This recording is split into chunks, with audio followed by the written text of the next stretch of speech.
नमस्कार दोस्तों, मैं हूं कामनी। स्वागत करती हूं आपका अपने चैनल जनता का फैसला न्यूज़ में। और अभी राष्ट्रपति भवन के पास स्थित मीडिया पार्क में आपको लेकर आ चुके हैं।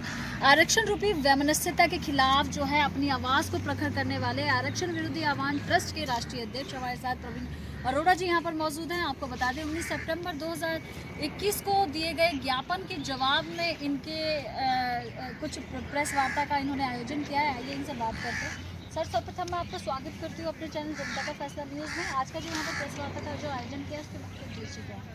नमस्कार, आपके लिए चैनल जनता के फैसले को धन्यवाद। 19 सितंबर 2021 को हमने ज्ञापन दिया था और आज फिर हम उपस्थित हुए हैं भारत के महामहिम राष्ट्रपति जी को, उपराष्ट्रपति जी को, प्रधानमंत्री जी को। आज हम भारत राष्ट्र की ऐतिहासिक भूमि इस प्रांगण में राष्ट्रपति भवन के समक्ष उपस्थित हैं और पूर्व में जो हमने ज्ञापन दिया था उसके प्रत्युत्तर में हमें उपराष्ट्रपति सचिवालय से प्राप्त हुआ था और वो जो ज्ञापन हमने पूर्व में दिया था उपराष्ट्रपति सचिवालय से गृह मंत्रालय में प्रोसीड हुआ है। हमने उनका सर्वप्रथम तो धन्यवाद किया है। उसके अतिरिक्त हमने कुछ और सुझाव, कुछ मांग रखी हैं जो विस्तृत रूप से मैं उसकी आपके समक्ष चर्चा करना चाहूँगा। एक बिंदु जो हमने हस्ताक्षर अभियान पूर्व से रखा हुआ था उसकी आगामी तिथि हमने 30 मार्च 2022 को घोषित की है। उसके पश्चात फिर हम हस्ताक्षर पत्रों के माध्यम से ज्ञापन देने उपस्थित होंगे आप सभी के सहयोग से। और उसके साथ साथ हमने 50.5 आरक्षण आर्थिक आधार पर हो इसकी हमने मांग रखी है। 49.5% आरक्षण पूर्व से भारत राष्ट्र में स्थापित है। 22.5 SC ST और 27% OBC।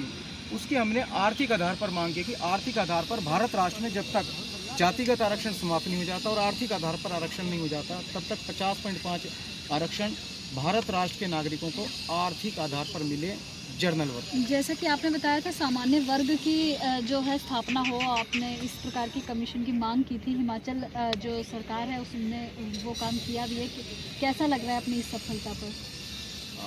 जी सामान्य देखिए, सफलता पर पूर्ण रूप से जो आश्वासन सरकारों की ओर से इम्प्लीमेंट होगा तभी हमें विजय प्राप्त होगी। ये तो एक पड़ाव है। हमने सामान्य वर्ग आयोग का गठन हो 19 सितंबर 2021 को मांग की थी ज्ञापन के द्वारा और हिमाचल प्रदेश सरकार ने उस ओर कदम बढ़ाया है जो बधाई की पात्र हैं और हमने उनका धन्यवाद भी किया है। उसके समतल में हम एक बात और रखना चाहेंगे कि भारत राष्ट्र में जब तक जातिगत आरक्षण समाप्त नहीं हो जाता, संपूर्ण भारत राष्ट्र के 28 राज्य हैं व 8 केंद्र शासित प्रदेशों में सामान्य वर्ग आयोग का गठन हो। ये हमने एक आज और इसके साथ साथ मांग रखी है। आपकी मांगों में राजीव गोस्वामी जी का भी जिक्र था, उसके संदर्भ में कुछ बताएं। जी हाँ, आज उसका भी उल्लेख हमने एक बार फिर दोहराया है जो 19 सितंबर 2021 को हमने ज्ञापन के माध्यम से कहा था और आज भी कहा है। 19 सितंबर प्रति वर्ष राष्ट्र के द्वारा आधिकारिक तौर पर बलिदानी श्री राजीव गोस्वामी जी के दिवस के रूप में मनाई जानी चाहिए। ये हमने आज भी इस बात को उठाया।